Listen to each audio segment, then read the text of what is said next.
रात्रि को ये खबर, जब मेरे पास खबर आया है दोपहर में, तो दोपहर में जैसे खबर मिला है तुरंत मैंने यहाँ पर मेरे साथ बैठे हुए हैं पुनर्विकाई है माननीय मंत्री श्री टिंकू राय को मैंने फोन किया, फिर सुधांशु बाबू माननीय मंत्री उनको भी फोन किया। वो आगरतला से बोले मैं जा रहा हूँ, और वहाँ हमारा जो कार्यकर्ता है लास्ट जो किला शहर से खड़ा हुआ था, वो जो मोबशर अली, उनसे भी बात हुआ। तो हम दोनों, मैंने कहा मोबशर अली और हमारा मिनिस्टर दोनों जाके वहाँ पर शांति बजाय रखे, इसलिए मैंने उनको कहा। और मैं जो वहाँ का एसपी, गाड़ी में बैठ के मैंने एसपी महोदय से भी बात किया, डीएम से भी बात किया, किसी भी हालत पर ये सब कोई करे तुरंत कार्रवाई किया है। मेरे पास जो खबर है 3-4 या 5 आदमी को अभी भी अरेस्ट किया है। ऑपोजिशन लीडर ने बोला है किसी ने, पुलिस तो एक्शन लिया है, लेकिन ऑपोजिशन लीडर बोल रहा है कोई अरेस्ट नहीं किया है, कुछ नहीं किया, पुलिस इनएक्टिव है, इसके बारे में क्या बोलेंगे? इनको तो हमेशा मैं बोल रहा हूँ ना, हम लोग ठीक काम कर रहे हैं, इसलिए ये लोग बोल रहे हैं। हमेशा हर जगह में अरेस्ट कर रहे हैं, कार्रवाई हो रहा है। ये तो चाहते हैं यहाँ पर इसको लेके पूरा त्रिपुरा में हल्ला हो, तब जाके इनको समझ आएगा। हमेशा इन लोगों के टाइम में जिस तरह मैंने त्रिपुरा को बर्बाद किया, तो अभी इनको याद नहीं पड़ता है उस पर क्या क्या होता था। 1980 का जो दंगा यहाँ पर हुआ था, तब पुलिस का एक्शन कहाँ था? इतना लोग मर गया। जब 59 लोगों को मारा गया है साउथ डिस्ट्रिक्ट में, तो उस पर उनका कहा था पुलिस। यहाँ पर खुवाई में 26 लोगों को, उसके बाद 14-16 आदमी को मारा है, तो उस पर उनका कहा था। इनका उत्तर कहा देंगे? उनका जो लीडर, जो स्वास्थ्य मंत्री था, उनके टाइम में मर्डर हुआ है, खून हुआ है, उनके टाइम में ये याद नहीं आया था पुलिस का काम? 2 सांबादिक को उनका पुलिस ने मर्डर किया था, याद है आपको? एक को मर्डर किया है शांतनु गोई, दूसरे को कहा कैसे मर्डर हुआ सबको मालूम है। तो उस वक्त पुलिस का कार्रवाई नहीं हुआ था। अभी तो पुलिस बहुत अच्छी तरह से, मैंने बताया कि 8.2% 20 साल में, मैंने फर्स्ट टाइम 8.2 या 8.3% अभी क्राइम रेट त्रिपुरा में कम हुआ। इनको थोड़ा सा समझा दीजिएगा, आपके दूसरे में बताता हूँ, ये सब उल्टा सीधा ना बोले और मैंने जनता को विभ्रांत ना करे। দেখুন, আমাদের আজকে নর্থ ডিস্ট্রিক্টের যে সাংগঠনিক বৈঠক ছিল, অনেকদিন ধরেই আমাদের একটা ইচ্ছে ছিল যে সাংগঠনিক বৈঠক আমরা সমস্ত ডিস্ট্রিক্টে আমরা করব। তো সেই হিসাবে আমার সাথে আজকে আমাদের ত্রিপুরা প্রদেশ বিজেপি এবং সেই উপলক্ষে আজকে এখানে বিশদভাবে আলোচনা হয়েছে। আগামী দিন আমাদের দিক নির্দেশিকা কি হবে, আমাদের পার্টিকে কিভাবে চালাতে হবে, এবং শুধু এখানে তো উপর এই ডিস্ট্রিক্টের যারা উপরের দিকের যারা নেতৃবৃন্দরা পেয়েছে, আমাদের উদ্দেশ্য হচ্ছে আমরা যে বার্তাটা এখানে দিয়েছি সেই বার্তা অনুসারে তারা যেন আমাদের বুথ লেভেল পর্যন্ত পৌঁছে, বুথ থেকে শক্তি কেন্দ্র হয়ে সেই জায়গায় আমাদের বার্তা, আমাদের সরকার, আমাদের পার্টি কি কি কাজ করছে এবং আমাদের যে চিন্তাধারা, সেই বিষয়গুলো নিয়ে আমরা আজকে এখানে আলোচনা, বিশেষভাবে আলোচনা হয়েছে। এবং মাননীয় প্রধানমন্ত্রী কি কি কাজ করছেন, দেশকে শক্তিশালী করার জন্য কি কি কাজ করছেন, আজকে ইনফ্রাস্ট্রাকচার ডেভেলপমেন্টের জন্য কি কি কাজ করছে, আজকে নর্থ ইস্টার্ন জোনকে যেভাবে প্র্যাকটিস পলিসির মাধ্যমে শক্তিশালী করছেন, উনি আমাদেরকে যেভাবে সাহায্য করছেন সবভাবে লেখিয়া মডেলের মাধ্যমে। তো এইগুলো যে উপলব্ধি এবং আমরা যে তার সুযোগগুলো আমরা পাচ্ছি, সেইগুলি মানুষের কাছে দেওয়া।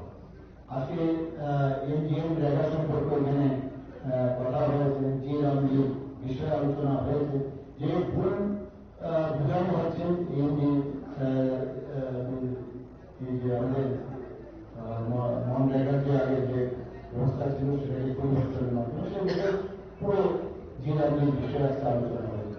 তাছাড়া আমাদের সরকারের যেসব বিভিন্ন স্কিম আমরা করেছি সেই বিষয়ে এবং সেন্ট্রালের যে স্কিম সেইগুলো নিয়ে যেন মানুষের কাছে পৌঁছায় এবং তাদেরকে উদ্বুদ্ধ করার জন্য আমাদের যে রাষ্ট্রবাদীর যে চিন্তা ভাবনা, সেই রাষ্ট্রবাদী চিন্তায় আগে দেশ, তারপরে পার্টি, তারপরে নিজে, এই কনসেপ্ট নিয়ে যেন সামনে দিকে চলে যায়, কাজ করে এবং এক একজন যেন অ্যাম্বাসেডর হয়, যে পার্টি এবং সরকারের অ্যাম্বাসেডর হয়ে তারা যেন মানুষের কাছে পৌঁছায় এবং অন্যদিকে যেন না গিয়ে সত্যিকারের অর্থে যেন আমাদের পণ্ডিত দীনদয়াল যে আমাদের ফিলোসফি, একাত্তর মানববাদ, সেই বিষয়গুলো নিয়ে আলোচনা হয়েছে। ডক্টর শ্যামাপ্রসাদ মুখার্জি যিনি বলিদান হয়েছেন অখণ্ড ভারতের জন্য, সেইগুলো নিয়ে আলোচনা সুবাদে আমাদের দেশের জন্য কিভাবে কাজ করতে হবে, রাজ্যের জন্য কিভাবে কাজ করতে হবে, এই দৃষ্টিতে কিভাবে কাজ করতে হবে, সেই বিষয়ে এখানে আলোচনা হয়েছে। এই আলোচনায় আমাদের মাননীয় সভাপতি এখানে কথা বলেছেন, আমাদের মাননীয় মন্ত্রী ত্রিপুরায়ও বলেছেন, ডিস্ট্রিক্ট প্রেসিডেন্ট আজও বলেছেন। তো বিস্তারিত এখানে আলোচনা হয়েছে।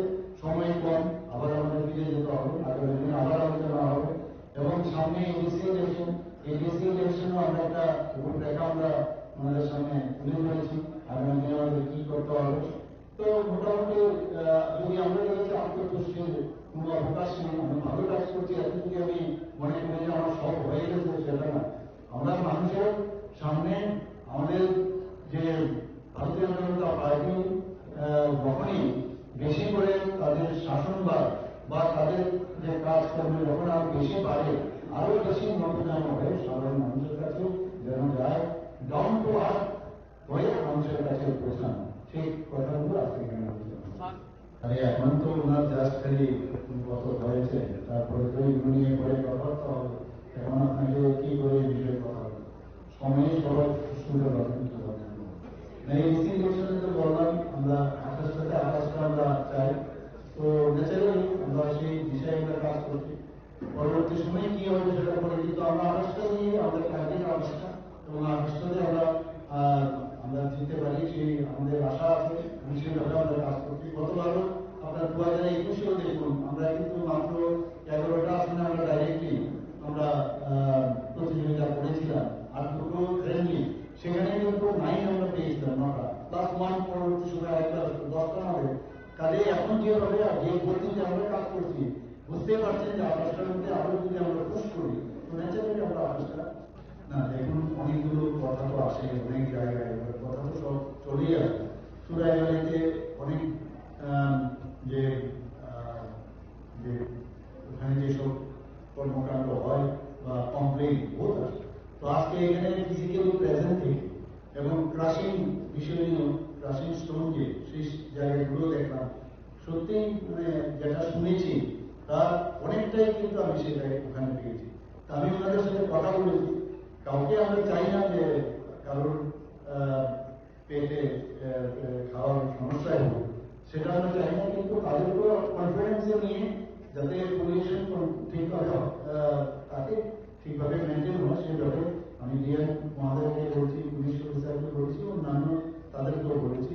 এবং শুধু তাই নয়, আমরা যে আজকে পুজোর নিয়েও অনেক জায়গায় কমপ্লেন এসছে যে পাথরের যে বড় বড় গাড়িগুলো আছে, যতটুকু পাথর নেওয়া তার থেকে বেশি আছে।